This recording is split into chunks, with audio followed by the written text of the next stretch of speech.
What is going on, everybody? Welcome in to the North End Podcast, episode 79. My name is Zach Graham, your host here in the North End, joined, as always, by my good buddy. He's on record as my best friend. His name is Ian Michaud. We call him E, a.k.a. Lae James, a.k.a. Sebastian Drew Easy, a.k.a. Eastradamus, a.k.a. Pap E, O Daniel, a.k.a. the Fashionista, a.k.a. Chili Willie, a.k.a. Joe E. Chestnut, a.k.a. Ian Stonkel. A weekend without Austin FC games, at least for the first team. We've got FC2 playing a little bit later tonight. We will watch that game and recap it on this episode. But certainly, unless you've been living under a rock as an Austin FC fan this week, a tumultuous week, a news-filled week, a drama-filled week, emotional week, tripping all over myself to get to this question. As always, how you doing, my friend? I'm doing well, man. Had a good night last night with the boys. Got that Chewy's dinner. That was fantastic. That always puts me in a good mood, that jalapeno ranch. Growing the beard back out. I think mustache have been phased out of the Austin FC podcast narrative after 8. So I'm growing the beard out to break the curse of all that. But, you whipped up some awesome information today that I'm excited to share with everybody. And, the reality of the situation that's going on with Diego is setting in. He's never walking through the doors again. Like it's not going to happen. I've accepted that. And we move on with what we're going to do for this club, or what this club is going to do to improve. And the numbers and figures that you have up in that spreadsheet definitely makes me smile. So, it's going to be a good pod. It's good. I'm ready to get into it. Yeah, man. There's going to be a lot of information that we go through here talking about the salary cap. And look, man, obviously if you were listening to us preseason here in 2023, we did some dives into the salary cap, trying to familiarize ourselves with, how that structure works here in MLS. And especially after this week, felt like the time, not just for us to kind of ramp up our knowledge, take a step forward in how we understand it. But just as the week wore on, I saw not just people who clearly don't understand the cap at all, but even people that I know have at least a baseline understanding of it, just having no idea about some of the complexities. And specifically in like LDR, we were playing a guessing game on just how much is the salary cap in MLS. And the guesses were all over the place and not super accurate. So that's what kind of convinced me to dive into this. And again, just try to help us, you and I, and anybody else tuning in to just have a better understanding of how this works. And again, trying to do this to shed light on why this move was made, because we did hear from Rodolfo Borrell. And in a minute, I think we should get into, let's just watch some of his press conference clips. I think that could be a good way to do that. Just hear it from his own mouth and not try to avoid, having our own interpretation of his words as much as we can. Obviously, we're going to do some of that. You mentioned last night, man. Shout out Mitch. Happy birthday to our buddy Mitch. Man, I got in the car coming back from Houston when I was out at that baby shower. First of all, Houston, still disgusting. It stinks. But I got back and I turned around to go to dinner with you and the boys, and my GPS, man, said 27 minutes to Q2 Stadium. And it made me want to, it's game day, man. It's Saturday. So can't wait to be back at Q2. That is 24 days from now, I think, Seattle coming to town. And obviously still 2 weeks away from getting back in action out there in St. Louis. So we said earlier in the week, we will not be short on content now during this break after a little bit of worry there for a while. Let's go ahead and dive in. Of course, if you've been living under a rock, Diego Fagundez was traded on Tuesday We did a live stream. You can go and find that on the YouTube channel or the podcast feed. We did our normal Wednesday episode. So we've talked a lot about our emotions through that, how sad we were to see him go. That part of it sucks. And then we certainly looked towards the business side of it, thinking right after it happened that was probably the reason. And Rodolfo Borrell did come out and say, yeah, that is the reason. But again, let's let him tell us in his own words. Anything else you wanted to add, I guess, maybe on the last 5 days as a fan, any of those happenings before we dive into the press conference, which was announced on Thursday and came together Friday morning out at the Performance Center? Just probably about the salary cap there that you were talking about. It's if you had asked me to guess the salary cap like a couple weeks ago, I know I would have butchered it without a doubt. Like, for sure. It's nuanced. Not that I'm some sort of salary cap savant in the NBA or NFL, but I do know those a little better. So this was it's a nuanced kind of system. There's the specifications of certain stuff of money that you have allotted. It's interesting. I'm excited to get into the numbers with everyone on that. But other than that, man, I'm just ready to hear Rodo talk again. Yeah, so I'll pull that up now. We'll just go from the Twitter feed here, I guess, as I look at the logo, the little thumbnail, the X feed, right? So this is not porn, y'all.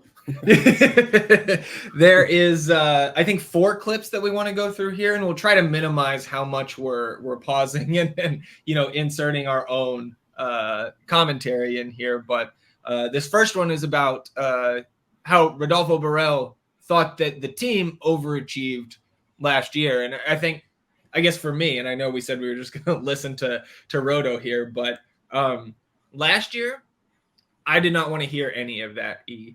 As much as we knew that it may have been the case, as the guys watching, the games 2, sometimes 3 times through, it was just such a magical season. But the further we get away from it, and the more we learn about this league, the more he's just spot on here. So I can't argue with it as much as the biased fan side of me wants to be like, no, all of that was real.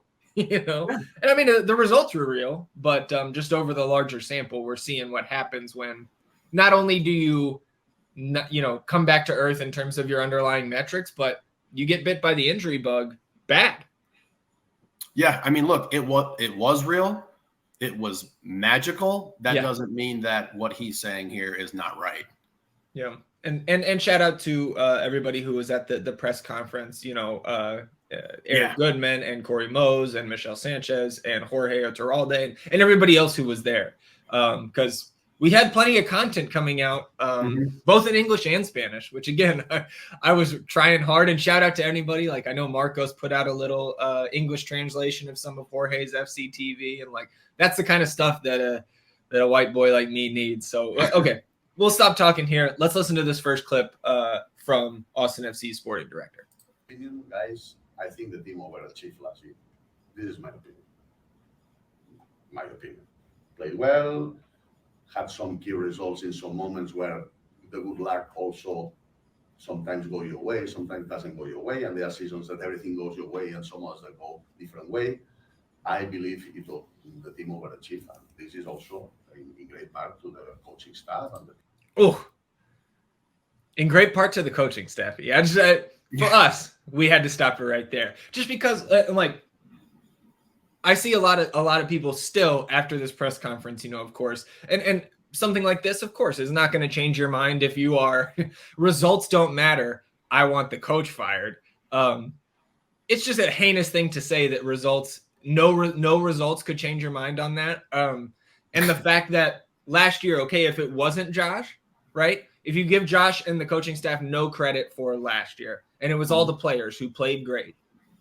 So this year it's all Josh's fault. It's not the players' fault for playing worse. I know that's kind of played out, a played out complaint from us, but I don't know, man. All these people who know more about soccer than any Austin FC fan keep saying it. So I'm going to keep trusting one of the greatest soccer minds in the world here. Absolutely. Nothing else to add there.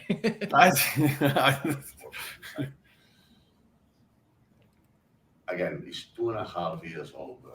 We cannot go from the first season when I think the team was second bottom. Yes, if I remember well, from second bottom and it's a drama to second top in the West, and we are believing here we are going to win the MLS Cup the following year. We have to aim to win the MLS Cup, and we are building towards being successful. But you have to understand, guys, that it takes time. Why some of you can put me an example of a new franchise this year who is doing extremely well, I can put you also some other examples of franchises that are doing extremely well, and I don't want to mention teams, names, that it has taken a lot of time to implement a model and being successful. So for me here, E, it's St. Louis is clearly the first one. He's not going to name names, right? But St. Louis is the most recent one. Mm-hmm. And then FC Cincinnati, 3-time wooden spoon winners, right? Last in MLS 3 straight years. And then all of a sudden now, not just top of the supporter shield in 2023, but like in record-setting fashion if they continue this pace. Sorry, anything from you? Because this is going to be a very Zac-heavy episode in terms of the talking. No, I mean, first and foremost, when he talks about the overachieving and he talks about how luck and good fortune came into play in our magical run the year prior. And that stuff hasn't really been going our way this year. And we keep coming back to, even with like very zoomed in viewpoints where it's like, well, Seba made that last year. Or, you know what I mean? Or Diego made that pass better last year and we scored off of it.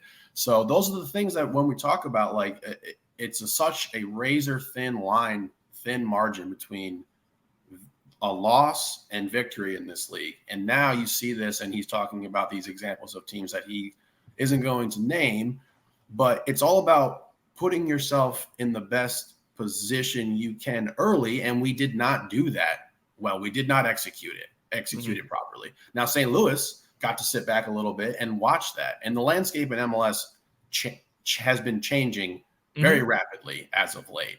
So they might have had a different little blueprint that they use, and they're experiencing some success, but they too could be brought back to that curve next year if they go through a stretch that we went through. I mean, we went through I don't want to say catastrophic, but we went through some very difficult injuries at the beginning part of this season that we absolutely did not experience the year prior. Yeah. And that year prior is much more of an outlier than what we're experiencing right now. I think that's a good point. And that just that more so highlighted the depth issues on this roster, the lack of superior talent, like above average talent at your position in this league, and it just kind of highlighted all of those things that were underlying problems to begin with. And if you're going to make a championship run in this league or in any league, it has to be consistent, sustained success up until that point. So I think that's what he's trying to really get across here, is that it's about the sustained success, so that when you do have those seasons where the ball's bouncing the right way, you can go and capitalize on that and then win the cup or win whatever tournament that will be in the future. Yeah. Well, and I think to be clear, right, you're talking about just the injuries being having hardly any injuries last year was the outlier, not the results, right? Like, of course. Yes. If we plotted all of the injuries for every single team in 2022, we would be one of the anomalies. We may have had the least amount of injuries. Absolutely. In terms of missed games last year. And specifically in regard to top players. Mm-hmm. Yeah, no question. All right, let's finish this clip up. That this is the most normal thing to happen anywhere in the world. Again, I come from the club where I'm coming. Yes. Okay, I'm sorry. These clips were trickling out as the day went on, and when I saw this one, I don't know, man. Like, it made me. I was already like fully bought in on Rodo and letting him, come in and work his way into this job and see what he can do. But man, the rhetoric from him, the way he addresses the media, and he doesn't seem to pull any punches. I mean, this is the first clip that comes out is like, you guys were not as good as you thought last year. And, but now it's we, right? Mm-hmm. And so like to have him on board and to have him as the guy that can come out here, like, cause look, man, love him or hate him, Josh Wolf ain't great at this press thing yet, right? Like maybe he improves as he goes along. And not that he has to be, he doesn't have to be everybody's best friend in that room, but it was just so much more encouraging for me to watch Rodo deal with something like this than our head coach. Can you imagine if Josh had to do this presser? Oh, it would be, no. Oh my God. And that's the thing is people forget he was doing that shit. Yeah. For 6 months. You got to feel a little something for that. Yeah. But no, what I really like about the way he's speaking is it's like, my resume. We don't have to talk about it. Yep. Yes, you know where I'm coming from. Yes, here's some respect. Put it on my name. Yeah, and we'll go from here. Okay. It's awesome. And we achieved the best trophy that we can achieve, that is the Champions League, after over 100 years of history. Look, I know I said I know, because I wanted you to pause it here too, because go ahead. This got misconstrued and then weaponized by people who don't know what they're talking about. He's not saying we're going to have to wait 100 years to win. That is not what he is saying right here. Yeah. Okay. So he's just saying that things take time. It is a marathon, baby. We're here till the end. If you're Verda Hasta La Muerte, you're here till this is over. Yeah. Right. So we're in it for the long haul. That is what he is conveying here. It's a process. It takes time. It takes patience. When he's talking about Man City in particular, right? He's like that club has been around for 100+ years, right? And they just won the Champions League. It just illustrating how long it can take. He's not saying that it's going to take 100 years to win a fucking trophy. Can you imagine? I'm not trying to compare here one place with the other. I'm not trying to compare one league with the other. I'm talking about that everyone wants to win. Everybody's trying to do moves in order to improve the teams and get there. And at the end, guys, only one can win. We all want to win, but only one can win. We are going to build towards that. This is the aim and this is the ambition. So, I mean, that's your first clip there. And I like hearing that at the end because that's something that and to be honest, I talk so much about this fucking team. I don't know if we said it on the podcast or not. But one thing that bugs me with the cups this year, and I'm not trying to make the argument that this team has not underperformed or that you and I are not extremely frustrated. We left Champions League frustrated. We left Open Cup frustrated. We left both home matches in the group stage of Leagues Cup. Frustrated might be putting it nicely.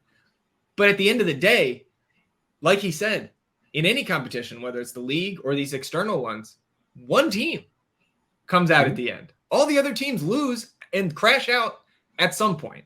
So that's why, to me, trophies or bust is I mean, it's a great goal to have. Yeah.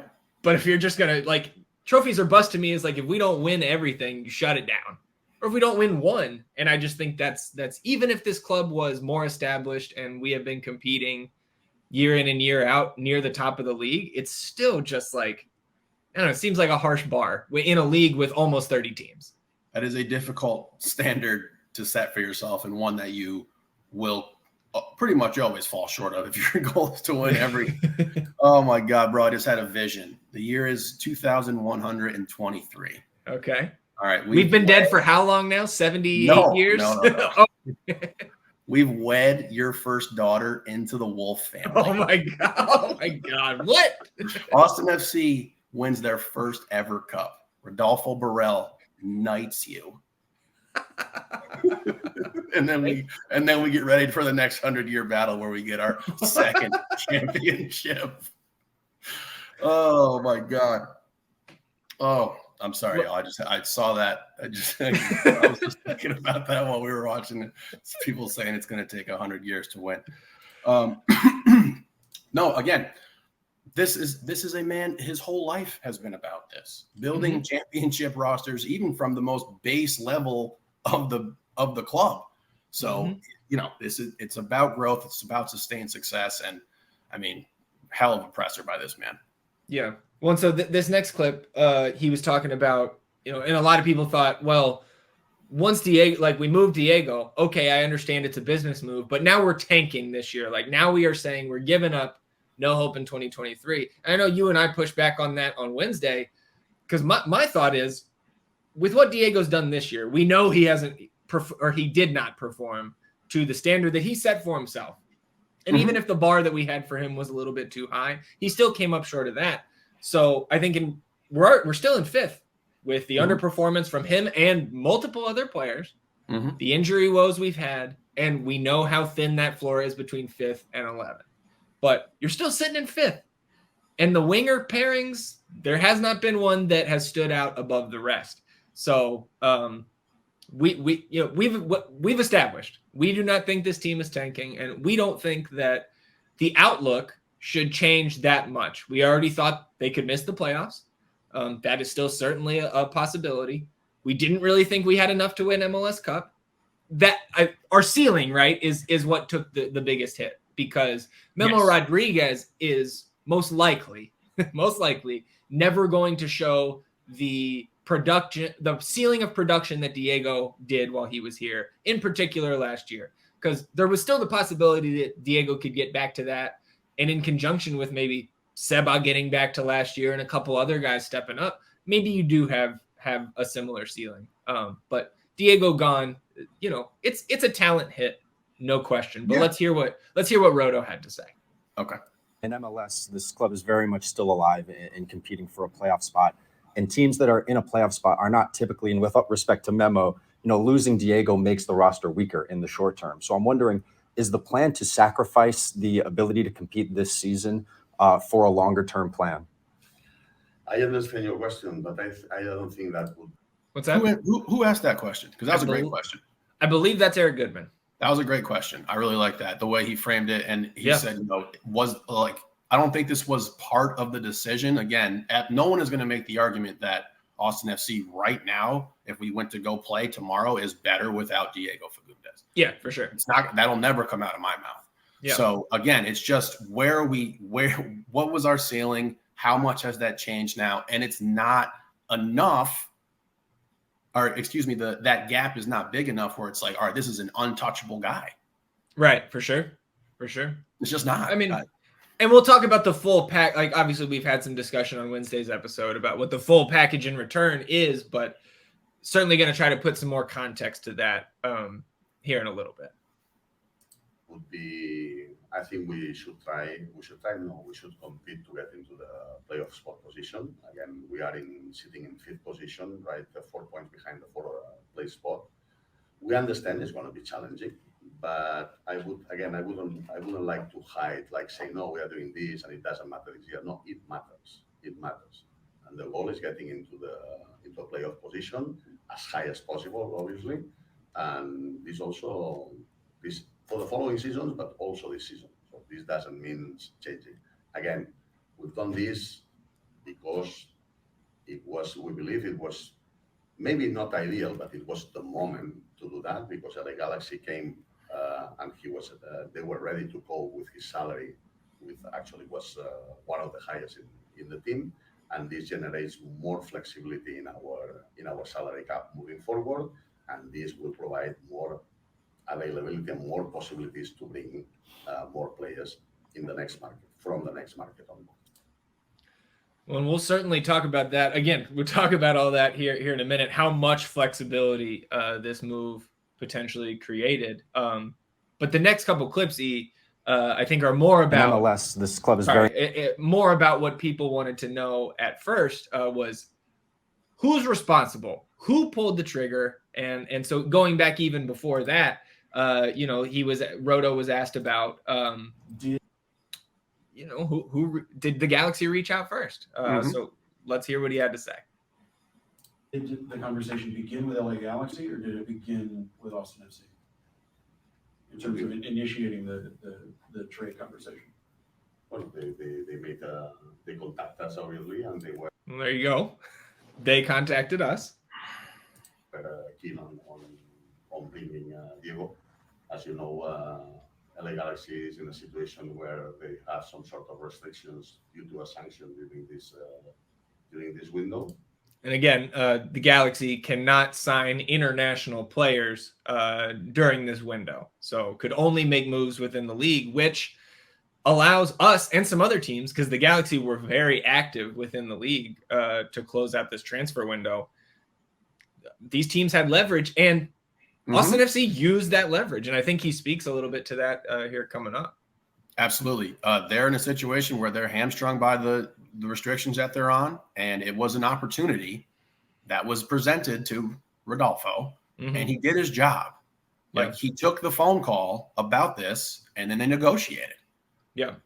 When I think he talks about here in a little bit, I've gotten some translations from various sources from the answers he gave in Spanish, particularly to Jorge. And he does, I think he may talk about this in the English clips that we're watching here, but he said, that it wasn't like they called on Tuesday morning and they made the deal then. They had reached out, and I think he said, a while ago, without giving a firm timeline. But I saw a lot of people saying, they could have said no, right? Yeah. So I think what Rodo said was, like, if they reached out before, then they did say no. Yeah, precisely. Exactly. And we don't know how many times they said no.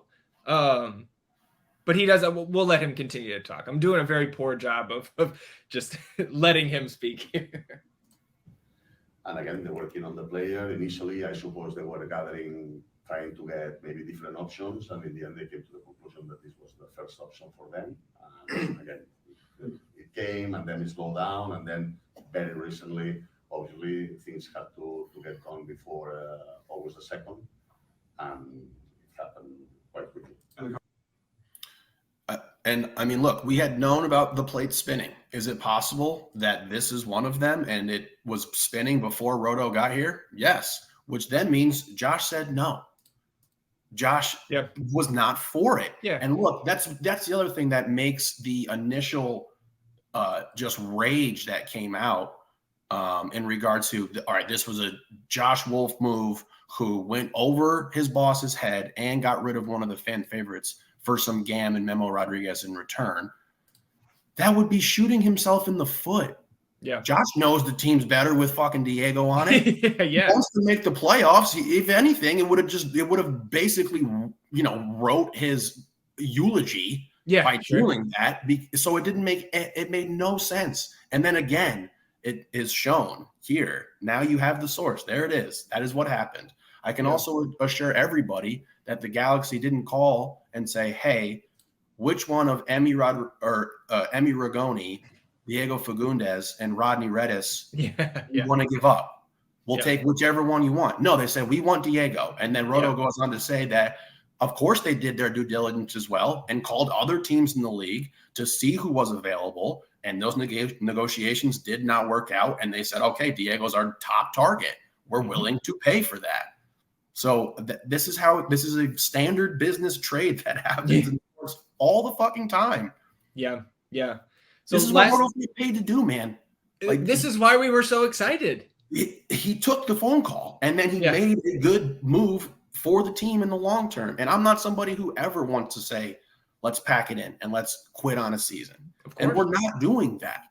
We are not doing that in any capacity. I understand it gets harder without Diego. But another thing that I think is going to be interesting in terms of just the feel in the locker room, right? Mm-hmm. If you're a player right now at Austin FC, okay, and the season has gone as it has gone thus far, and the pressure was on where it was like, we got to perform. Like, this team a little heat is off, right? Sure. You got a little house money now. So because like from a player standpoint, it's like, Diego's gone.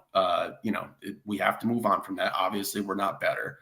But that kind of takes the heat off the rest of the roster here a little bit. So you might see some positivity from that. I'm not saying that's a surefire thing, but it does change. It's going to be interesting to see how we respond to this very large narrative kind of flip for this team.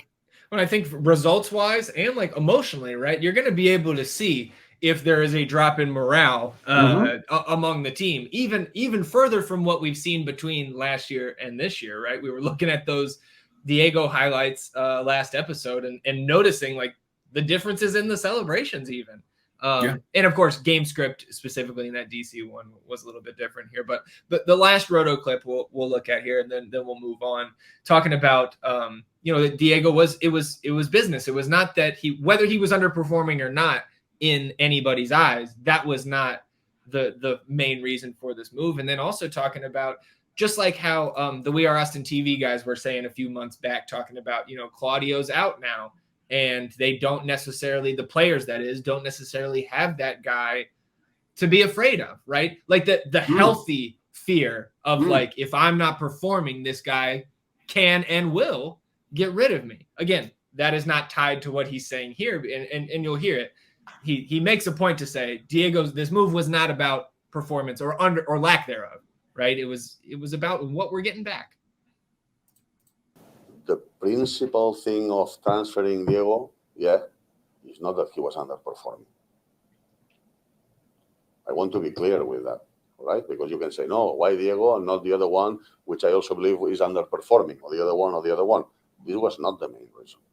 The main reason, again, it came an opportunity. They were ready to go with this salary that he's got, right or wrong, but he's got, and this allows us to liberate some salary cap here and have space and have more flexibility for the following market, right? So in terms of here, yes, of course, any move comes with, like, everybody, what's going on here? It can happen to me the day after tomorrow. And believe me, it's also healthy for the group, you understand, to understand. So in some sort of way, I'm replying to your question, but I wouldn't like to make believe that no, we got rid of him because he was underperforming. Well, players at some point, they are in their high, at some point they are here, at some point they are here. It's very difficult to find a player that is constantly here. The ones that are constantly here are the ones that are paid millions and millions and are in the best teams in the world.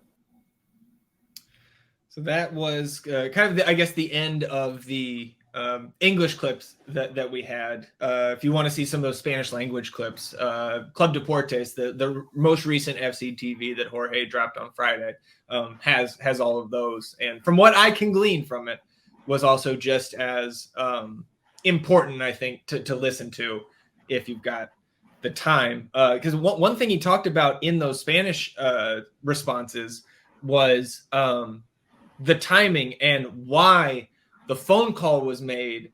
And this is something where I think, I guess, I may be wrong about how this stuff goes down. I guess especially maybe just in soccer in general, because I know that trade calls in the NBA happen all the time where there's no, you're coming into the office to talk about this. But from again, people that like Rodo in his Spanish answer, talking about the how they had to break the news to Diego, he was like, we wanted to bring him in for that. So I just may be a little bit mistaken on that. But the most important thing is he said that Tom Bogert he did not name Tom, but he said a journalist got a hold of the news before we were able to tell Diego. So we rushed to let him know that the move happened.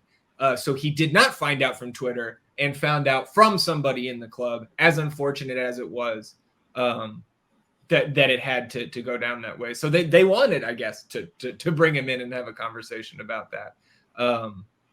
And one thing that's been going through my head in that situation, and I wonder if Josh wanted to call him, be the one to call him, because look, Rodo has no connection to Diego, right? Yeah. And if you think, he did say that. He said that's why he said they had to make multiple, like everybody's kind of scrambling at that point in that front office group that they have. And he said, we made the decision that Josh should be the one to call him because he has that working relationship with Diego. And look, I understand that the Diego and Josh relationship wasn't the best that we have in the roster, but that does not mean that both those dudes don't respect one another and were professional in their roles and have a connection, man. Like they went through the magical season together. And look, the inflamed arguments that are just like way over the top and how they just like personally like just despise one another, I can't see it. And even if that was true, I do think that they wanted Josh to make this call because it did mean something to him, and it would have been a show of respect. That's an uncomfortable phone call to make.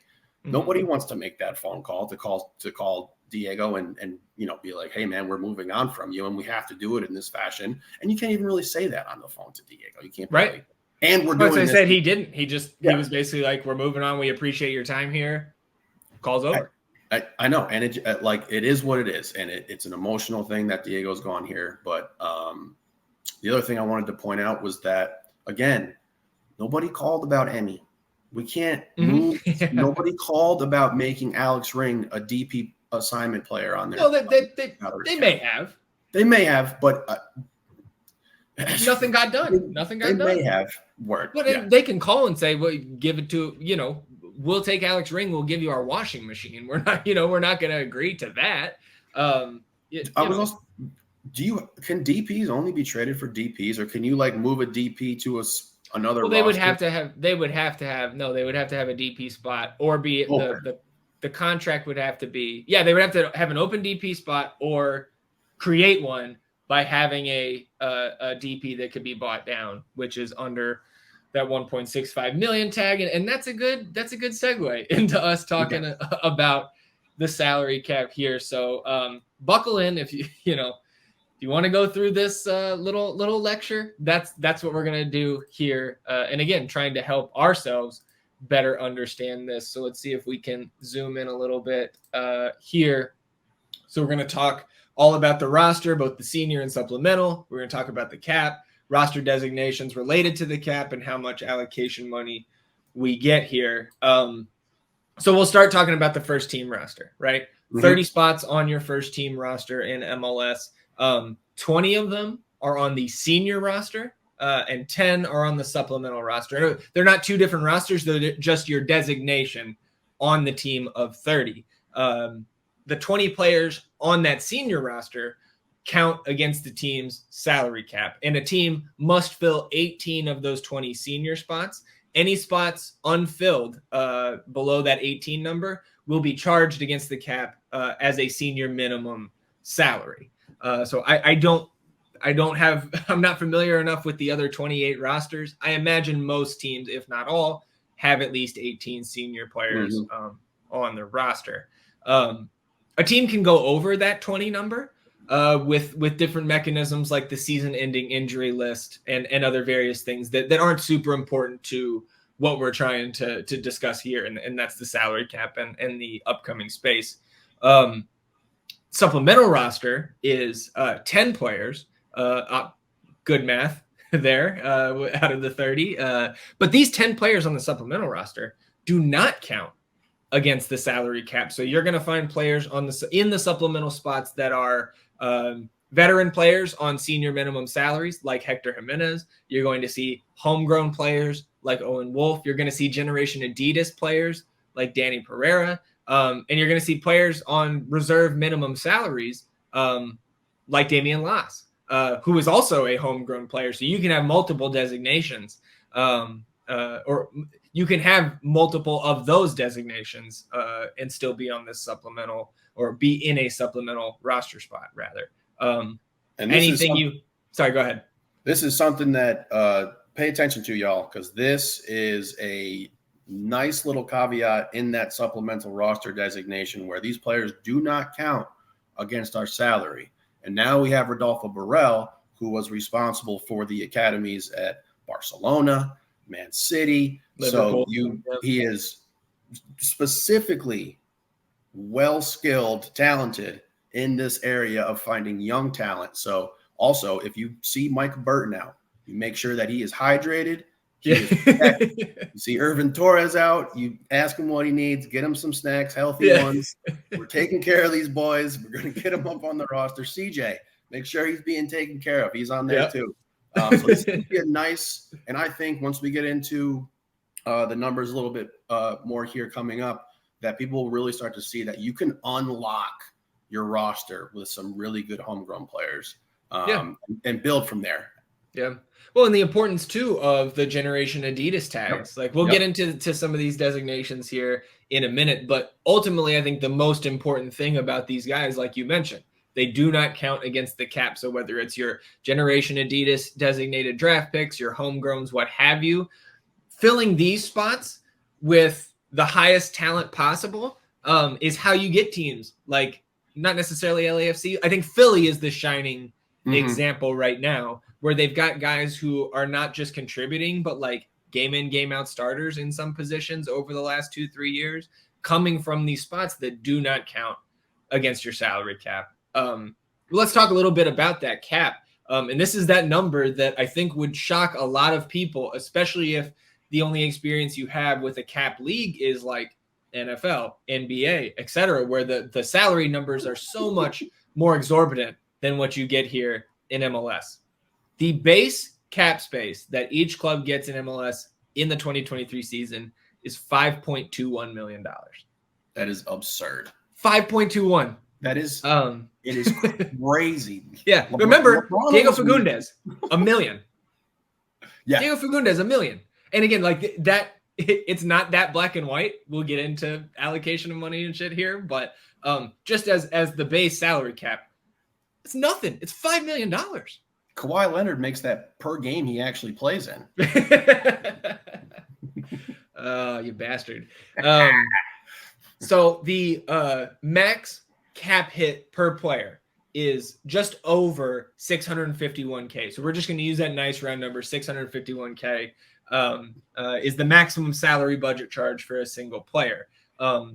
Your senior minimum reserves, like your veteran minimum contract, is right around $85,000. And then your reserve minimum salary players who are 24 years or younger during the league year. So that is like, I believe, like your CJ Fodre, like this is the minimum he can make even as a Generation Adidas. Damian Las, Sophie Jafal, etc. $67,000 is that reserve minimum salary. Sorry, go ahead. I don't want to just keep rolling if you get. It's so insane how low it is. And I guess we can tease this, right? Sure. You tease whatever you want. I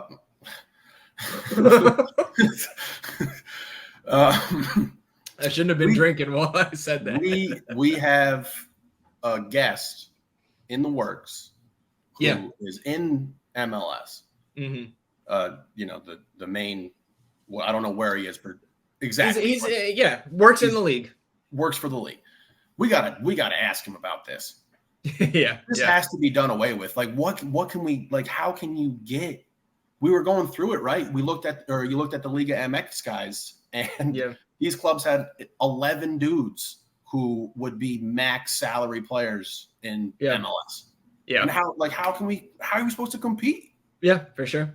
Well, and that's, it's all just rumors at this point, but there's a lot of rhetoric around what is the league going to do. I think it's more that than like, is the league going to do something? I think we're going to hit a new set of rules, whether it's raising the salary cap, adding a designated player spot, whatever it is. I think these rules are going to look somewhat too significantly different in the coming years. And look, with a number that low, when you pay somebody, and I'm not saying we miss with Diego, but when that happens, that is a huge blow to what you can do. And that's why we started to really hear this talk at the end of the transfer window, where it was like, man, we're really up against this cap, and there is not a lot of wiggle room. And that's why, again, you go back to what Rodo said, it was the right time. It was the opportunity. Yeah. Well, not just the right time, the right package coming back. And we'll take a look at it here in a minute. But let's talk about some of the roster designations, like designated players, right? Your DPs that are related specifically to the salary cap. We'll just start with DPs. Your designated players, or that rule, right, allows clubs to acquire up to 3 players whose total compensation exceeds that max salary budget charge of $651,000. For these players, the club bears financial responsibility for the amount of compensation above that $651K. So, Seba on right about $6 million per year in terms of his average annual compensation. So Uncle Tony and the ownership group is on the hook every year for $5 million plus in that extra compensation, the DP compensation for a guy like Driussi. And of course, he's like, 6th highest paid player in the league. So, which is crazy that $6 million is, 6th highest paid in any league here in this country. each club will be allotted 2 DP spots. I think this is where it really starts to get confusing with the DPs and who you can buy down, who you can't, etc. Clubs with 2 DPs can add a third DP by paying $150,000 to the league, and that $150,000 will be split among clubs who have 2 or fewer DPs for use as general allocation money in the following season. So every club that has 3 DPs pays a $150,000 fee to the league. Clubs that do not have 3 DPs split that money evenly, and that is turned into GAM for the following season. So like St. Louis City, they only have 2 DPs. They will get a cut of our $150K that we paid the league this year.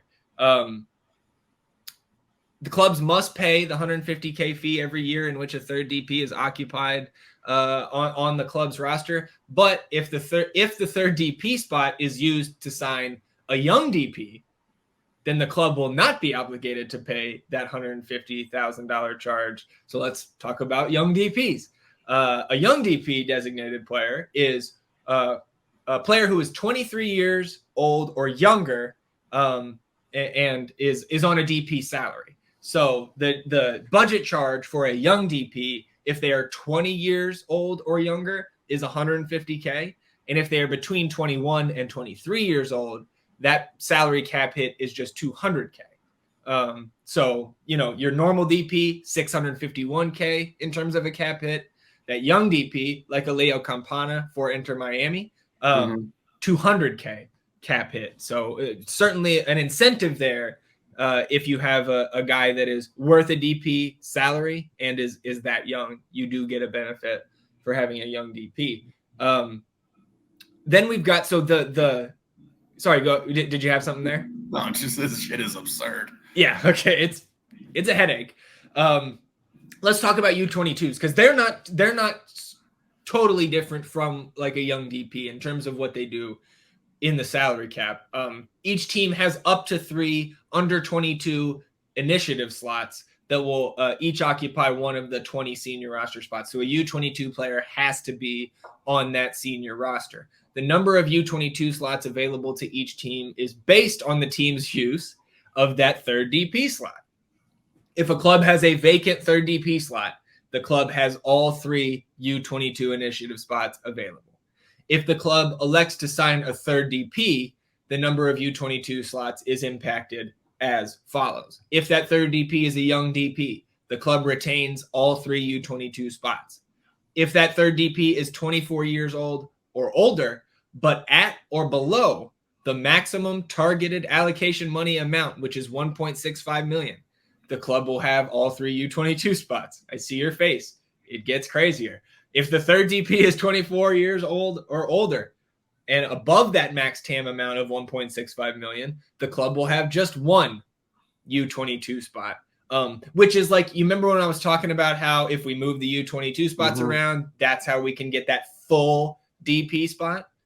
This is what I was referencing. So the salary cap charge of a U22 initiative player mirrors that of a young DP. So an age 22 or age 20 and younger, U22 initiative player is $150K against the cap. Ages 21 to 25 are $200K. So you can stay on that U22 initiative tag up until your age 25 season. We don't have to dive too deep into this, but it does get crazier. There are minimum lengths for how long a U22 designated player must occupy that slot, which is between 2 and 3 years, depending on their cap hit. U22 players can be reclassified prior to that minimum occupation length of a slot by being transferred or loaned out of the league, being bought down with targeted allocation money, being bought out with the club's annual buyout, or being transitioned to a designated player spot. So there's a lot of different ways you can manipulate those roster positions. Currently, Austin has their 2 full DPs. They have Alex Ring in that TAM slot. He is under $1.65 million. And so because they have Alex in that spot, Austin has the 3 U22 spots as they have from their first season with John Kolmanich, Rodney Redis, and Musa Jite Of course, only one of those players currently healthy and in Austin. Okay, there's a couple designations. Let's close it out with homegrown and Generation Adidas. Homegrown players are players who have been members of a club's youth academy for at least 1 year and met the necessary training and retention requirements. Those players can be signed to a contract without subjecting them to the MLS Super Draft. There is no limit on the number of homegrown players a club may sign in a given year, and homegrown players may occupy a slot on either the senior or supplemental roster. They may earn in aggregate up to $125,000 more than the reserve minimum or senior minimum salary, and clubs may use up to $200K in targeted allocation money. And again, for those who, if you've made it this far, I'm just going to go ahead and switch general allocation money, GAM, targeted allocation money, TAM. So clubs may use up to $200K in TAM to sign a new homegrown player to their first MLS contract. TAM cannot be used on a homegrown player that has already been signed to an MLS deal. Then your Generation Adidas tags are designated players in the Super Draft that the league gives these tags to, kind of the higher ceiling, higher, the bigger prospects in the draft every year. And so that number of Generation Adidas tags varies from draft to draft. But GA players are all on supplemental roster spots during the initial term of their first contract. And Generation Adidas players may only be signed for a maximum of 3 years. So when you draft a GA player, to me, if you don't give them a 3-year deal, it's just kind of silly. And again, I guess you can see in your preseason before you sign them, is this a player we really want to sign to a 3-year deal? But given that they don't count against the cap and are guaranteed to stay on that supplemental spot and not count against the cap for 3 years, to me, it makes sense to sign all your GA guys to 3-year deals. And then international spots are unrelated to the salary cap, but I thought we could just we're here now. Each club gets 8 international roster spots per year. Those spots are tradable, and they are only tradable in full season increments. So we saw Austin use trade one of their unused international spots to LAFC last week for, I think it was $175,000 in GAM. That's what you should do because it's only tradable in that full season increment. So Austin gets that back here at the end of the year. And because of the trades, there is no limit on on the number of international roster spots on any club's roster. But again, they reset at the end of the league year. So you would have to go and make more trades. That's why we see a lot of these players going through that process to get their green card and remove that international designation. Opens up some more flexibility for your roster. Anything from you on all of that before we move on? I mean, it just seems unnecessarily complicated, but. Well, I think that the bigger, from my point of view, the bigger the league gets, the more successful the league gets, the larger platform it has, the more outdated these rules become. I think these all served a purpose, and some still very much serve important purposes the way the league is now, but it's rapidly changing, man. Yeah, I mean, I that's one of the questions I want to ask our guest is like, when was all this put in place? Because I don't want to sound naive, and just be like, oh, they're just making shit up, because they're not. Yeah. Everything that was structured like this was for some specific reason. So it's a lot. It's interesting. Yeah. I think you can go and find when they instituted allocation money and things like that. And then one thing that you said that stuck out was with the homegrowns and the requirements that they need to meet. We don't have that information, do we? I don't think so. Not that I could find. But what I'm referencing is the qualification for a player to become a homegrown. For those who are wondering what I'm referencing, the qualification for those players to become a homegrown, what stipulations they need to meet. You can't just trade for somebody to designate them a homegrown. Right. Well, so you can trade for a player's homegrown rights, which is like we have that for, I believe. Let me check the sheet here. So we get if you're watching on the YouTube, you get a little sneak peek. Memo now, right? Yeah. So Memo is still a homegrown. We traded for. What's that? He doesn't count against the cap. No, he does, because it's not his first MLS contract. and he's on a senior okay. spot. Okay. Yeah, it's a whirlwind. Yeah. But so I guess the thing that stuck out to me about that, while we don't know what the quote necessary training and retention requirements are for a guy to be a homegrown designated player when they sign that first contract, I imagine it's not a ton. Like, I don't think that bar's super high, because Owen Wolf, right, came in, I think he was with the Atlanta Academy and maybe Columbus before that. But then he was with our academy, which what felt like less than a year. Clearly it had to be at least 1 year, but like the training and retention requirements, he signed in September of 21. So he wasn't with the academy that long. And we know he was playing in the friendlies in the summer there in 2021. So I don't think that it's too hard to get that homegrown designation. And like when we traded for Damian Loss, I believe Chicago had his homegrown rights, which is crazy to think about Chicago having, Gago Slonina and now Chris Brady, and they also had Damian Loss's homegrown rights. I mean, that's goalkeeper FC there in Chicago.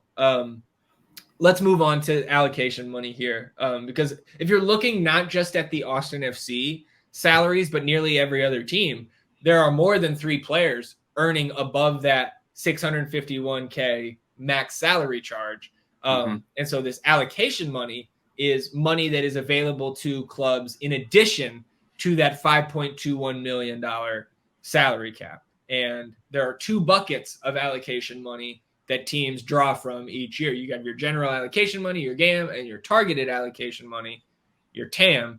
And so in 2023, each team got $1.9 million in GAM and $2.72 million in TAM. Let's talk about GAM first. GAM can be used to buy down a player's salary budget charge as part of managing the club's roster, including buying down a salary budget charge below the league's maximum of $651K. So it's not just that you have to get the guys like Diego down under that max budget charge.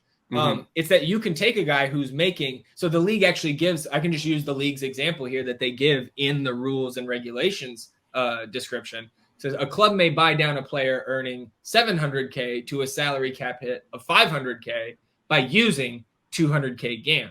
So again, like this, it just comes off to me, it's like extra salary cap money, but it's like there's just these like bumpers, right? Like a bowling lane. Like you have these bumpers for these different buckets of allocation money, which all ultimately just helps a team stay under the cap.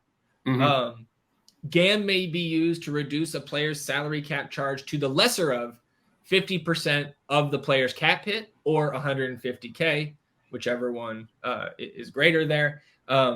GAM must be used within, we learned this with the trade last week, GAM must be used within 30 days of the close of the third full transfer window after it was acquired.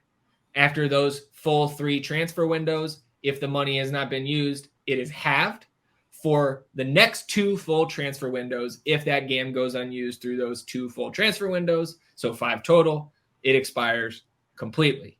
And then TAM, so the targeted allocation money, is slightly different and can be used in the following ways.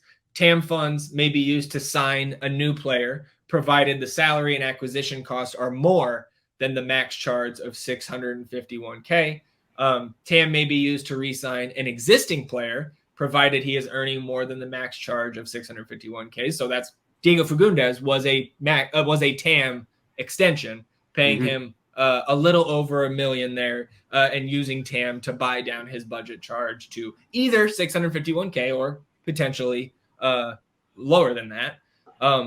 Clubs can use all or a portion of the available TAM to convert a DP to a non-DP, assuming that player's budget charge is under that 1.65 million, right? So that TAM level is $1 million above the max salary charge. Clubs can use up to $200K in TAM, as we mentioned already, to sign a homegrown player to their first MLS contract. And TAM expires after 4 full transfer windows, and TAM cannot be traded. So a little bit different in terms of the expiration date on your TAM, and is not movable. You have to use that on your own roster or you lose it. And the interesting thing too is like TAM, I think, is being phased out somewhat of the league. If I can go back to my trusty rules and regulations page here, if I look up targeted allocation money, they already have this scheduled out. So it was 2.72 million of TAM to each club in 2023. Next season, that's down to 2.4 million, then 2.2, then 2.12, and then 2.02. So no schedule yet on when it's going to completely phase out, if ever. And I think, to be honest, like if they're going to make salary cap changes and rules changes that are kind of sweeping in nature, we may see allocation money completely just go by the wayside and that schedule, be thrown out. But that would be a really significant change in the league. We'll see if that comes and how they would potentially handle it.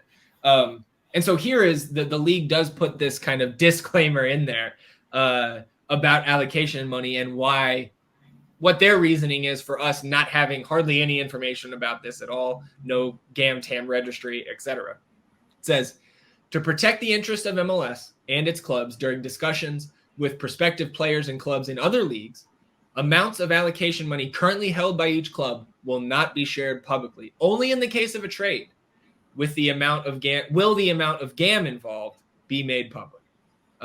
So, we want, our dream is to have that database so we can get in the trade machine and really, get cooking with our silly trade ideas, but that it just won't, it's never going to happen because it's not disclosed. Yeah, it seems like that's in place. Like they specifically say to deal with international teams who could probably find some leverage in, knowing what your bank account looks like. Yeah. So I get that. It sucks. I mean, it just sounds like if you phase out the allocation money, you're going to have to do a complete overhaul of the whole structure. Exactly. So it's going to be, it's complicated to explain it. And I think it's maybe even more complicated to get out of this type of a structure that they've created here. But we'll see as we go here. We ain't going anywhere. And man, the expiration dates on the allocation money too, having different timelines for the different buckets of allocation money. It's a mess, man. There's no wonder nobody has an accounting of all this. Yeah. So a little bit before we get into Austin's salary cap here, trades, the following may be exchanged in trades that are approved by the league, of course, provided that all the necessary roster and salary, compliances are met here. You can trade players, you can trade GAM, you can trade international slots, you can trade college protected player priorities, which we're not going to get into today, discovery priorities, homegrown player priorities, don't have to get into those today, draft picks / draft position, re-entry process position, which we saw Austin make a move in the re-entry draft to get Sophie Jafal last year, and waiver position. All of those things can be traded. And so, I guess you can find, of course, the MLS salary guide. Just do a quick Google search for it. And reading that salary guide, your first column of a player's salary is their base salary. Signing bonuses are spread out equally over the length of a contract to make up the final wage number that contributes to a team's cap hit each year, or a player's cap hit for their team, rather. So, for example, a player earning an annual base salary of $500K on a 2-year contract with 2 options, right? That player gets a $100K signing bonus. The average annual guaranteed compensation, which is what counts against the cap, is $525K. You got your $500K base salary divided plus bonuses, that $100K divided by the number of years covered by the contract. So that player's cap hit would be $525K. This figure also, that average annual guaranteed compensation, also includes any marketing bonuses or agents' fees negotiated in a player's contract. But performance bonuses do not count against the cap because they are not guaranteed. And then players who are loaned to a non-MLS club, and I think we talked about this earlier, give their parent MLS club roster relief, but not salary budget relief unless otherwise agreed to in the loan agreement. So that's going to apply to your Musa Gites, your Johan Ramanyas, and the like. The other thing I wanted to talk about, and this article, I think, was the beginning of 2022, so I don't have the full list updated until now, especially after this summer window that we had here in the 2023 season. But we kind of mentioned it on Wednesday's episode. From the beginning of 2022, if you measure up the $900K we got back in the Fagundez trade, that sits just outside the top 10 in terms of GAM returns in league history. So again, it's probably sitting right around 15 at this point. Because I know like LAFC got like I think 1.75 million for Opoku a month ago or whenever that trade was. So again, there are trades stacking above that list, but in the grand scheme of how many GAM trades have happened, this is a huge one in terms of the history of the league. So let's flip over to the cap sheet here on the, if you're watching on the YouTube channel. So you look up in that left corner there, you've got that we kind of laid out the cap space here, and I guess I can make it a little bit larger here if that's possible. We can go 250. You can't. 200 is the max. So there you have it if you're watching on the YouTube. Apply some GAM to it. Yeah. So you got your 5.2 mil in cap space, your 1.9 GAM, your 2.7 mil in TAM, your total 2023 budget, not including any of the TAM that we have left over from the previous 3 windows or any GAM we've accumulated or sent out over the last 3 windows. That's not accounted for here. Just your base budget in 2023 per team was 9.83 million. And of course, the max cap hit, 651K, senior minimum salary, 85K, and reserve minimum salary, 67K. So let's look over here at, and I guess I'll have to zoom out here to look at our full roster and what we compiled here. So if you are watching on the YouTube channel, the players with the green tint to their name, those are senior roster spots. The red tint are supplemental roster spots. And of course, that supplemental roster, those supplemental guys do not count against the cap. Yes. So, and I think maybe one thing we can do is if anybody wants this link to look closer at this sheet that we compiled, first of all, I would like to, if anybody finds mistakes on here, I imagine there is at least one, call that out and let us know.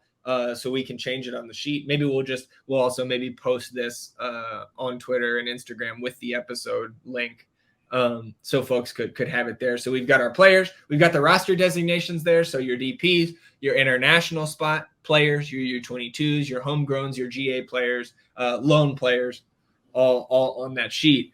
You've got your average base salary, then that guaranteed compensation, which is the important one in terms of the cap hits. And then we just went ahead and made that column H here, where it's your cap hit. So you look at your DP players up here, your Seba, Emmy, and Alex Ring, still only carrying that cap hit of 651K because they are DPs. And then you get below them to guys like Diego, Jassy Zardes, Maxi Arruti, Julio Cascante, and Leo Väisänen. We know that those guys are having GAM or TAM applied to their contracts because those are the 5 non-DP players above the maximum salary charge. So we know 408,000 of allocation money was being used on Diego. We know right around 150 is being used on Jassy Zardes and on down from there. Obviously, the rest of our GAM and TAM usage is unknown because it is undisclosed. So some of this is assumptions and we've also got our contract expiration dates here and the options here. And so some of this accounting is presuming certain things and only, of course, accounting for the allocation money that we know is being used. So we left Radovanovic and Amro Tarek off of this, but we left Diego on. So this is how the cap, as close to what we can get to our knowledge, this is what our cap sheet looked like coming into Tuesday before the Diego trade. So is there anything that stands out to you here? Because I mean, it's to me, having this visualization is really nice to see. Moussa Jite, right? He's on 600K. We know that we have not seen anything in writing from the club that we have salary relief at all from his 600K. But we know because he's a U22, that budget charge is only 200K. So seeing things like that, Rodney Redis, of course, John Kolmanich, of course, only carrying that 200K budget charge. So I guess anything you wanted to highlight here before we continue on down this sheet? That Romagna number hurts because I know that we didn't get relief in his loan, right? Yeah, not that I could find. I did not see anything in the release saying Olympia is paying part of his contract. So we've got $460K on the books right now for Johan Romagna. We've got $200K for Moussa Djite, who is in all likelihood never coming back, even though we'll have to find a new home for him, or maybe hopefully an extension at his current Turkish club come next summer. I mean, you look at it and you see why we were so hard pressed going into this transfer market to get anything really significant done. I think that we tried and we probably gave it our all. We were on the horn, but ultimately it came down to making the right move at the right time. And you look at the numbers for Diego and you see the GAM that's being used on him to buy him down, and all of that, it made it the right decision in the moment. Right. Business wise. And you look at our homegrowns, right? And we have that's some promising good stuff. I mean, obviously what we've gotten out of Owen and Danny is they don't count against the cap. So there is stuff to work with here. And now that this Diego trade is done, I think we can get into how much it really opens up. Right, for sure. And how impactful it is. Because again, the trade was not done it was not a rash decision that was made because we bowed out of Leagues Cup. Like, this is not why the trade was made. It was because we were put up against this cap, and we got to get better. And now we have a guy who's going to get us better. You just think about the pipeline that he has, the connection that he has, the players he knows, the eyes that this man has all around the world at this point in time. He's got eyes everywhere. So you give him some stuff to work with. And, I'm just happy that the Reyna experiment is over, and making Josh do both of those jobs is over. And Rodo's here to, really start cooking. Yeah. Yeah, and Sean Rubio continued to do his job. I don't want to gloss over that because it was all hands on deck. For 100%. We were injured on the field. We were injured in the fucking front office. Yeah. So, we looked, if we can scroll back, that 9.8 million thereabouts is the total base budget with your base salary cap and your allocation money that is allotted to us this year. So with Radovanovic and Amro Tariq in, Austin was looking at, from this accounting, 9.91 million in terms of their total cap hit, which is, about $100,000 over what we had to start the year. So we are inferring that Austin does have some allocation money built up on the back end because we were over that number before Radovanovic and Tariq were moved out. So looking at what we've got here in terms of our upcoming free agents, right? And again, some of this, Johan Romagna, Rodney Redis, and Nick Lima are technically unknown in terms of when their contract expires. I am lumping in, especially Romagna and Redis here, because I would hope that the only two guys that we get, we gave nobody else a 4-year deal, but we gave Romagna and Redis a 4-year deal. I don't see that happening. I think they're probably on 3-year deals. Who knows about any potential options after that? But I think it's safe enough to assume both of those guys, most likely free agents coming up. And then Nick Lima, we don't have a contract end date yet, but we know that Nick Lima is on an option this year, because when the club announced their option moves, whether they picked them up or declined them this past offseason, Nick Lima had his option picked up. So we don't know when that contract is over, but because he's already on an option and no extension has been announced, we know that he is a free agent again this coming offseason. So you've got Alex Ring, Maxi Arruti, Romagna, Redis, Ethan Finley, Lima, Will Bruin, Danny P., Hector Jimenez, Alfonso Ocampo Chavez, Sophie Jafal, Charlie Asensio, and Damian Loss, all free agents this coming offseason. But all of those players have options, with the exception of Danny Pereira, because this is his 3rd year. He's a GA designated player, 3-year max for that GA designation. We know that there is no option on Ethan Finley's contract. It was a 2-year deal and done. And then we don't know about options for Nick Lima, Johan Romagna, and Rodney Redis. But so that is in terms of the cap hit and all of the known allocation money we are using on these guys. Just $85,000 in known allocation money being used on Maxi Urruti. But allocation money could also be being used on some of these other guys to make that salary cap budget work.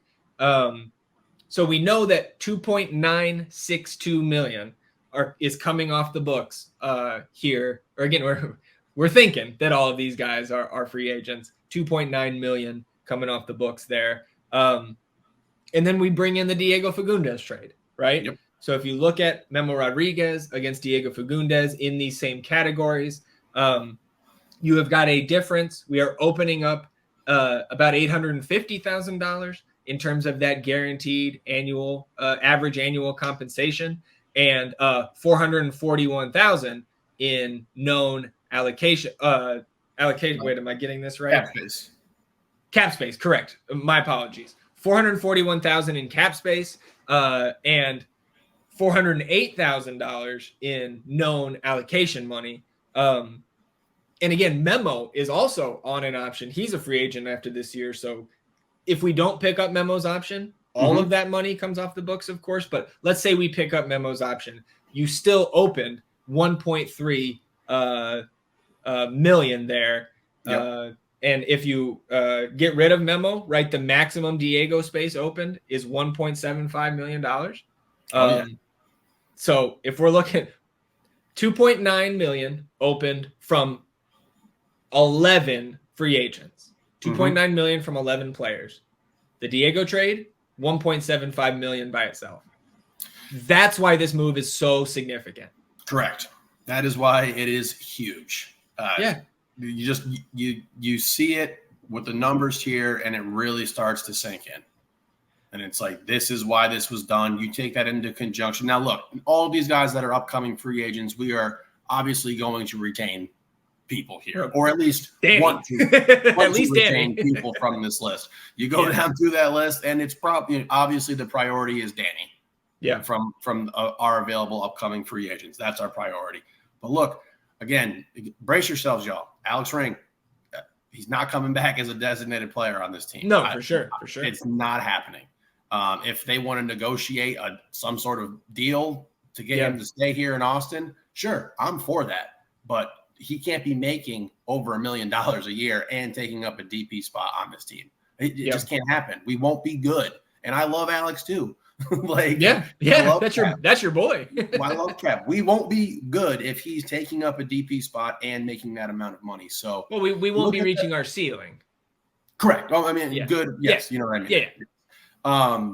So you look at that list, man, and man, I'm just thinking about who's going to get to spend that money and just get really, really excited because there's a guy who's going to spend that money and maximize it. The global network that he has. We can't even comprehend it.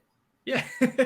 Yeah. I mean, and he's got group chats in like 3 different languages, bro. It might be more. Who knows? He's chopping shit up all over the world. So I'm super excited about it. Again, to touch back on those homegrown statuses too, and why it's so important for us to be building at this academy level is that we want to get good young prospects on the roster who are taking up a supplemental spot, but not costing us any money for a salary cap standpoint, and then producing on the field. And that's when you look at Danny, it's like, fucking, that's super sexy. And to all the Owen dudes or the non-believers in Owen, he's not even hitting our cap, man.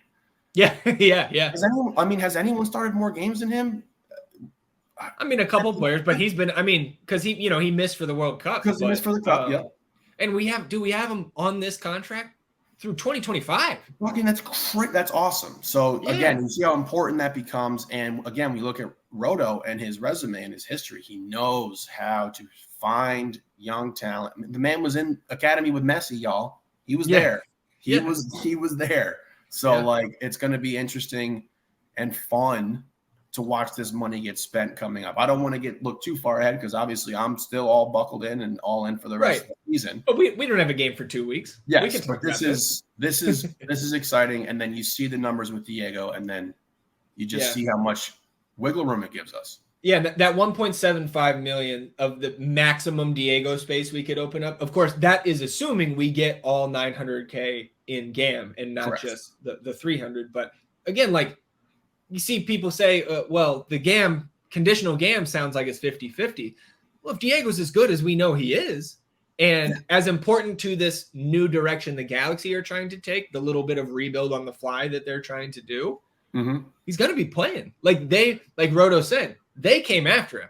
Diego Fagundez is part of the Galaxy's plans going forward. So I am assuming we're going to get all of that GAM. Because again, what we know about the fact that Austin negotiated them up to that number, I think it's probably some relatively friendly, some easy hurdles to hit in terms of those metrics where we unlock that extra GAM. And I mean, even if he doesn't, so let's say worst case scenario, he's hurt, whatever, he's terrible. Right. It's still 1.1.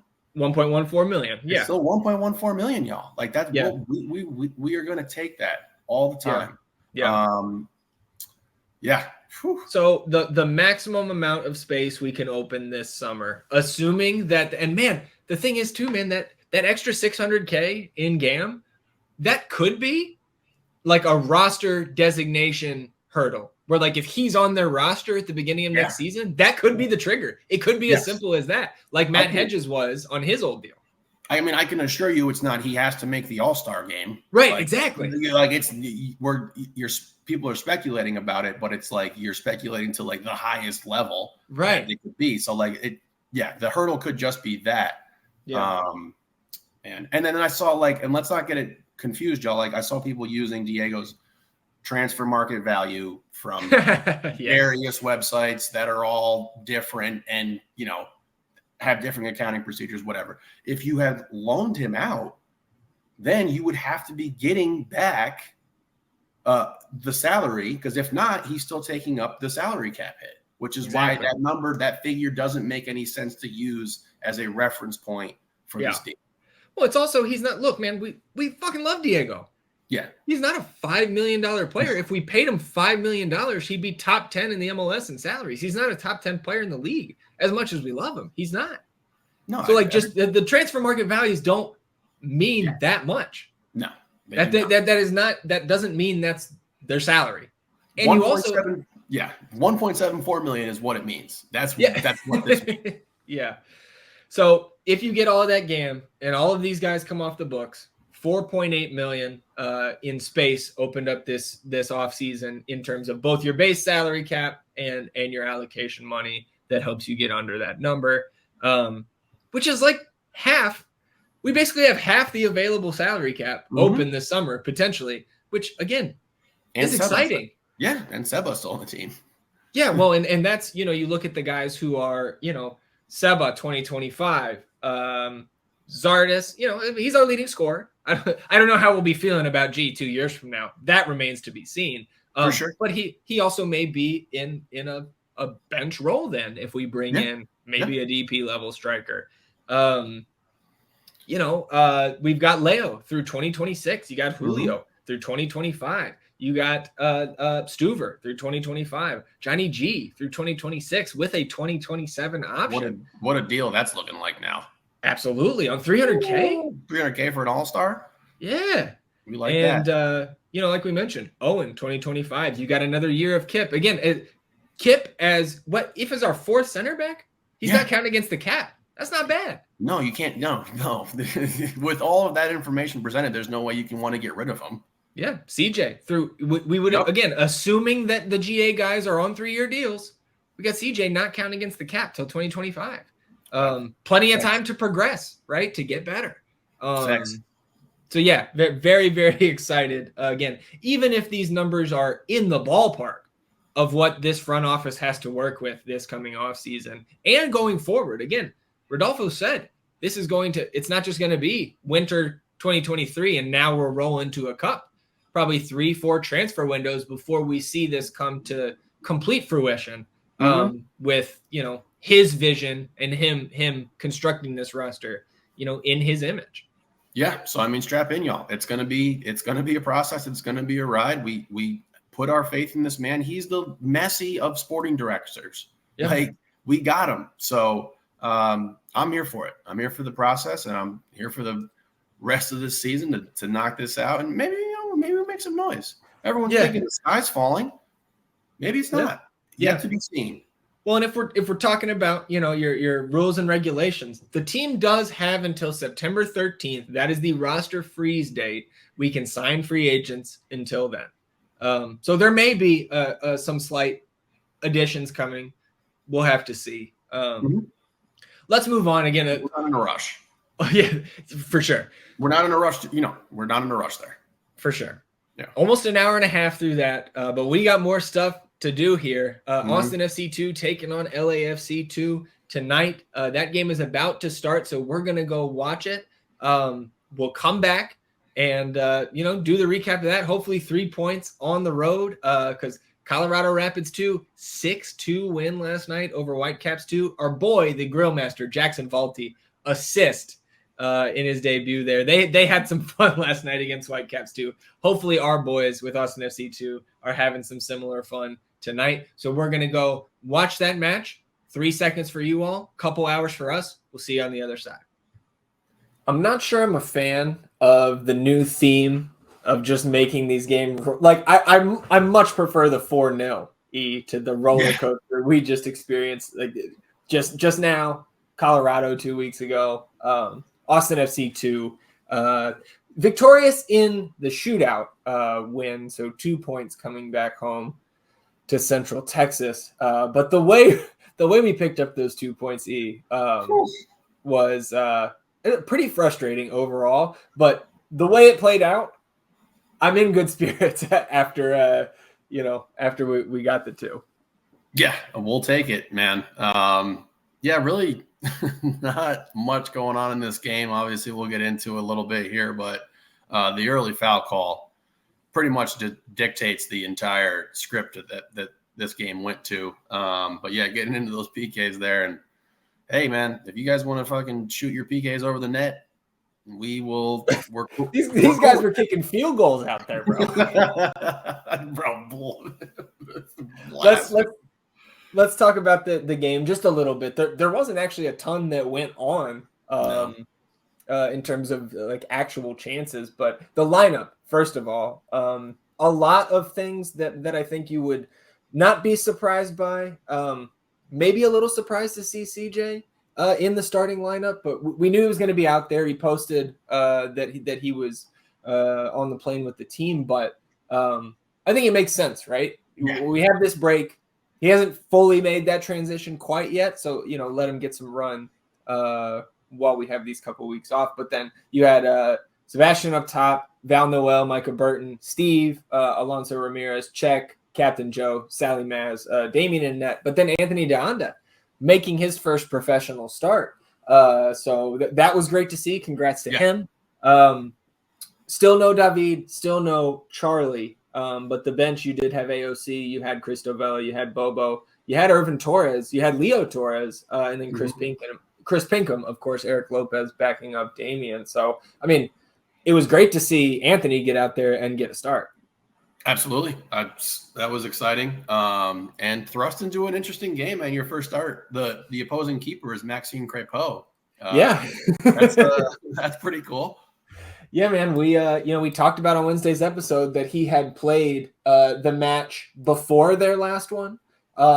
Still recovering from that broken leg in the MLS Cup final. I'm pretty sure I ended the last business day segment on Wednesday saying I don't think he was going to play in this, or I didn't think he was going to play in this one. But yeah, out there and gave us some problems when he was called into action, which was not a ton. No. We had one shot on net or 0? I think 0. Look, how we got there and why this is so surprising. 22nd minute, LAFC picks up a red card. Micah, and look, man, we were talking about how about it's not a bad memory from your first Next Pro season to be intercepting a Maxime Crépeau outlet pass right in front, right outside the 18 So Micah steps in front of that passing lane, takes the ball, takes a touch, and then gets dragged down from behind the intended receiver of that pass, took him out, and straight red card, and as it should be. He had a chance on net there, but just outside the penalty area. So Alonso and CJ lined up over it, and Ramirez ended up taking it, and it kind of like careened off an LAFC player out for a corner.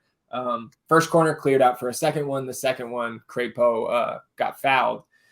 But, I mean, we're sitting here with 65 minutes to go in the game, up a man against this, like Crépeau and net or not. We know the outfield players have not been great this year, and a lot of their first team guys were also not on the pitch.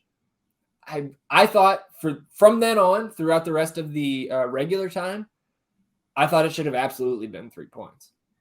Yeah, it should have been. I mean, credit to them. They did a good job of packing it in and really just kind of getting to that 90-minute mark and saying, we'll roll the dice with Maxime Crépeau back there and we're in a shootout. So I do give them a little credit, but yeah, we're a better club than this team. And we did not take advantage of an opportunity that was, presented before us. And anytime you're, up a man with that much time, you got to capitalize. And we didn't, and credit to them. But it's still nice to get the 2.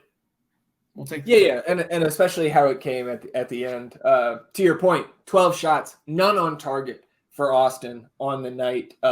They did, in FOTMOB's model, create 3 big chances. Of course, all 3 big chances missed.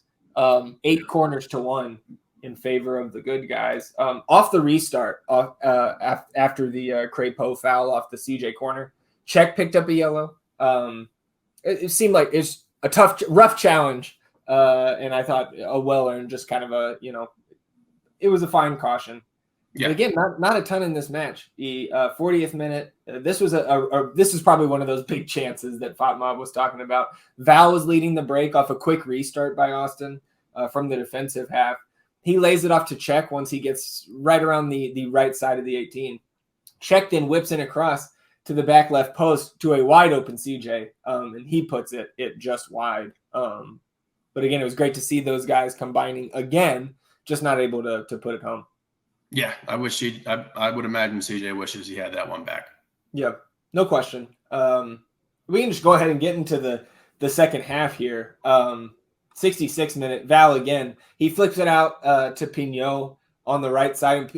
Sebastian's kind of in the right corner, turns back around and ends up cycling it all the way to the left where CJ ends up with it. And he takes like a left-footed shot that it may have been a cross, but Crépeau ended up blocking it out because it was going in the net near that back post. And CJ ends up getting on that rebound, kind of the offensive rebound there, and tries another shot, and that one goes over the crossbar. But that was kind of the beginning. There was a period to start the second half where even though Austin was up a man, they really were not generating a ton of dangerous chances. LAFC did really well to pack it in after they went down a man. Yeah, and they really packed it in. Yep.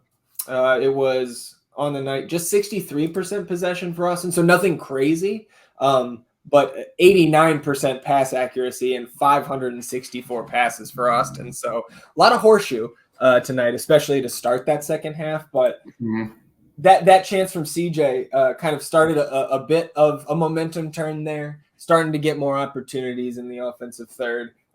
Joe and Val this time in the 68th combining on that right sideline. Nice give and go.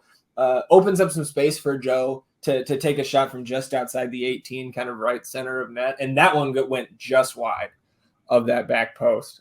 We don't get a ton of Joe tries like that, but I think the few times he has this year, he's shown that even though he hasn't put it in the back of the net, he's more than capable from that distance. Absolutely. And then he shows in the PKs that, he has that touch and has that skill because he takes a great shot. Yeah, no question. 69th minute, you get Bobo in for Alonso Ramirez, and then the next minute, Micah picks up a yellow for tripping up the LAFC player from behind on a fast break. So I don't think that was really a tactical foul. They kind of just got tangled up, but it did stop what could have been a dangerous counter there from LA. Yeah, I think he fouled him on purpose. Sure. 74th, Bobo and CJ combining here. That ends up in a CJ end line cross, and Bobo's crashing the net, and he gets a foot to it, and it goes just wide. That may have been another one of those big chances there on FOTMob. And here's the theme on the night, man, in regulation is CJ is involved in pretty much every dangerous chance we had in the 80th minute. He makes a nifty little move in that left side inside the box to get to the end line and open up space for a dangerous cross that kind of gets pinged around in the 6th, but ultimately cleared out by LA. 83rd minute, we get a double sub here for Austin. You get AOC in for Micah, and then Chris Pinkham comes in for Anthony. And then 89th minute, you get another double sub where Cristo, comes in for CJ. And then Leo Torres, who scored his first goal against the Galaxy last week, he comes in for Sebastian right before the end of regulation there. And then in stoppage time, we had 3 minutes, I believe. In that first minute there, Austin won a free kick, like 15 yards over midfield, probably kind of near that right sideline, right? So there's some distance between where we're taking this set piece and a dangerous area in the penalty box. And Czech kind of appears to scuff this one. For as good as we've been on set pieces, we didn't have a ton of chances to run much of that tonight. And obviously I think they've probably been one of, if not the best team in the league in terms of how dangerous they've been off sets. But kind of scuffs the ball there. We did stay in possession, but not able to generate a chance off that. And then the rest of the clock was pretty much just bled out. Yeah, I mean, it's a low percentage take anyway there, any way you slice it, even if he doesn't, scuff it before he gets a foot to it. So Sure. What are you going to do? Yeah. And so we do go, we drop a point at least, and being up a man 65 plus minutes, it doesn't feel great. Nope. Even if you weren't playing the team that's bottom of the table. And then it started to feel a lot worse. Yeah. Well, and then PKs. I also just want to say, again, to highlight Maxime Crépeau in net, that comes into play much more here in the PKs because we just didn't test them. So I just would have loved to see because we don't get a ton of chances, I think, to actually be critical of these guys because they've been so damn good all year. But that's just, I don't care who's in net. You at least have to test them. No shots on goal, up a man for 65 minutes. Like we have to do better than that. If we're trying to compete against the Colorados, the Tacomas, you got to get 3 there. We drop goal differential and we dropped the point to Colorado this week. Yeah, no, it's not a great result given the circumstance. It's definitely not a great result. And the big chances that we had were just kind of bang plays, and we didn't do anything with them. Yeah. You got to be more ruthless when you get those opportunities. So yeah, it would have been nice to try them and test them. Yep. But yeah, got to be better. Well, hey, to like we alluded to start this penalty shootout, Maxime Crépeau, shows you why he was the starting goalkeeper for the MLS Cup champions last year. All right on top of Cristo and Alfonso's takes there, 1 and 2. And then Damian, I think, went the wrong way on the first 2, but picks up a save in the third. Pinkham converts his. And then the fourth. Yeah, Pinkham looks back at Crépeau. Love to see that. And then their fourth taker skied it. And Captain Joe puts one past Crépeau. So we're all tied up. And then we ended up going to extra rounds. Both teams made their 5th. Both teams missed their 6th. Crépeau gets his 3rd save on Leo Torres there. But then Czech converts his. And the last kick taker for LAFC, that kick was giving you 3 points from 45 yards. I mean, 2 points. And after the way the shootout started, 2 points feels great. Because I was like, oh, okay. Not only are we not getting 3 here, we're definitely not getting by any Crépeau, anything by Crépeau here. So yeah. Well, I mean, even on the first 2 makes we had, right? Crépeau was on it. He was right on him. Yeah, it was. I mean, it was chestnut checkers there. He knew pretty much everywhere that we were going. So yeah, we'll take the 2, man. We lose ground a little bit there to that tough Colorado club, but we were taking a look at the next pro playoff format before we jumped back in here, and it's going to be fun. Yeah, man, it's a choose your own opponent for the first 2 rounds. That's spicy. That's a cool little wrinkle. So yeah, top 7 from each conference getting in there. to the next pro playoffs. So Austin probably getting close to clinching a berth with where they are in the West. So keep stacking those points, boys. At San Jose Quakes 2 next Saturday. So we will preview that match on Wednesday's episode. All right, so finishing up here with the round of 16 bets. I guess, of course, let's recap our round of 32 picks. Didn't go great, but not terrible. I guess my side was pretty terrible. Over 5 for me here. And going just, rogue hammer bet on Pachuca, and they lose to Houston in PKs. Yeah.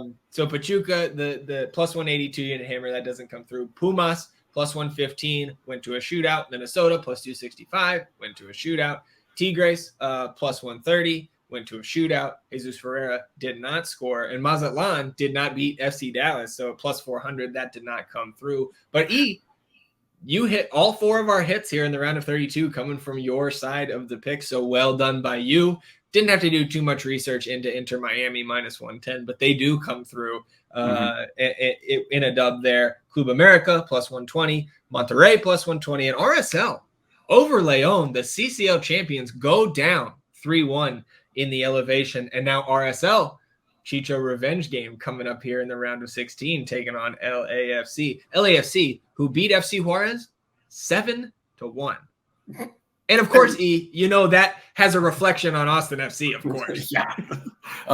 Here, newsflash for y'all. When you're in a knockout game and you go down, you have to really push to score and go. So they came all the way out and got dunked on.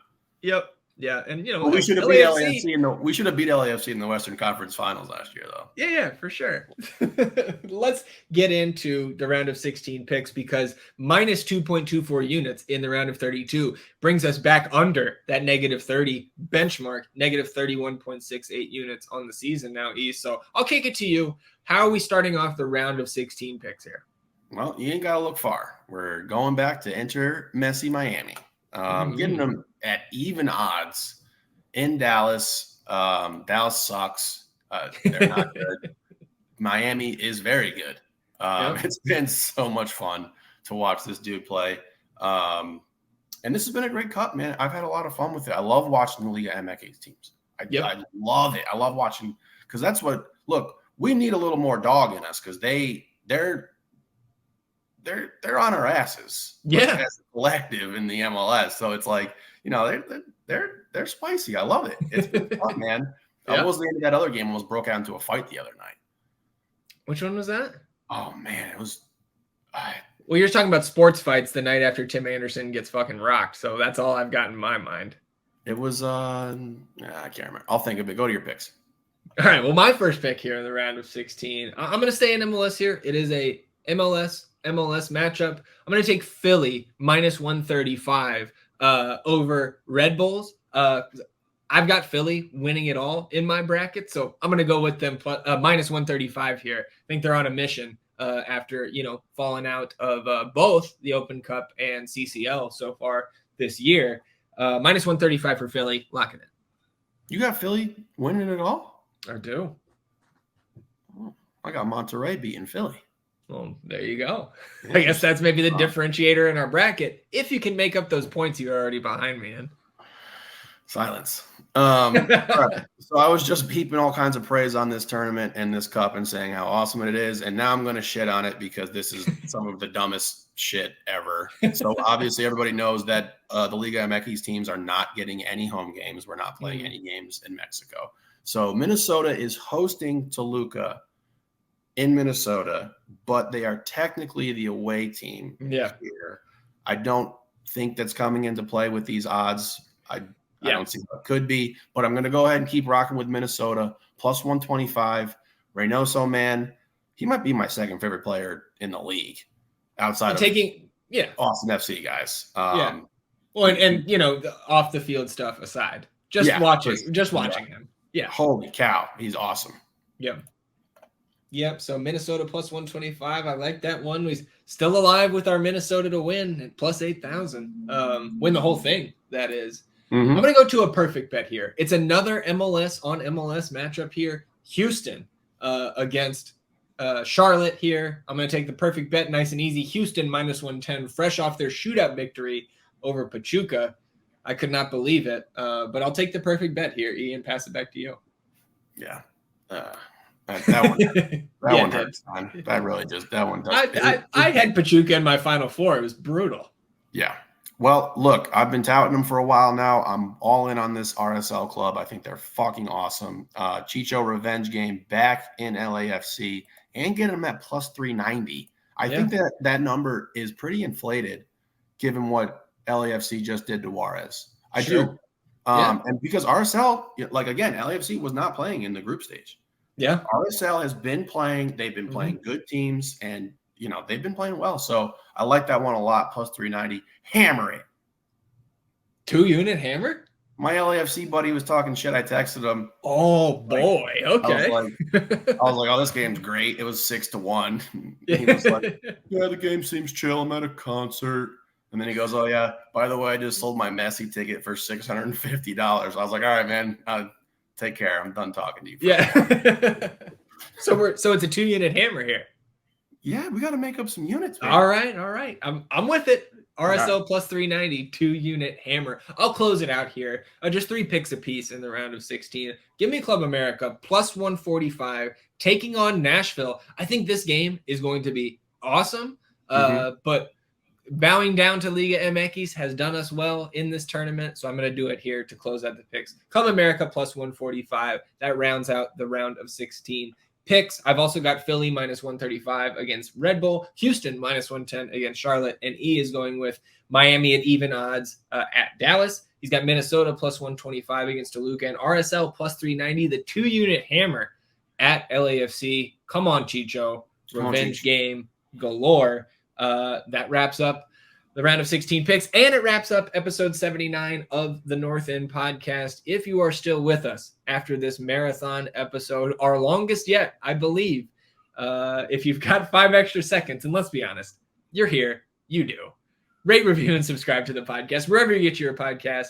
We would greatly appreciate it. And if you're watching on the YouTube channel, which was maybe more important on this episode than any one we've done before with how much we were referencing that spreadsheet, hit the subscribe button to help us grow the pod. You can hit the notification bell to know when a live stream pops up or a new episode goes live. And of course, on this episode, hit that thumbs up, like the video, help us battle the YouTube algorithm overlords, atone for your sins. Wash yourselves clean in the cap space of Austin FC. We will be back on Wednesday doing who knows what. I know we have some Austin FC too preview to go through, but we'll see if we get our guest on then, or many guests. I know we've got a little home and home coming up with one of your other favorite Austin FC pods. So we know you'll be here. We'll see you for episode 80 on Wednesday. Anything else for you? We might plug the charity game there. Oh, we might as well. We'll talk about the charity game. We might plug it there on Wednesday. We might do something fun with it. We'll see. Yeah. Why not? Everybody enjoyed the beginning of your week. We will do the same, and we'll see you back here on Wednesday for episode 80. Until then, he's E. I'm Zach. Vamos Austin FC, everybody. Goodbye.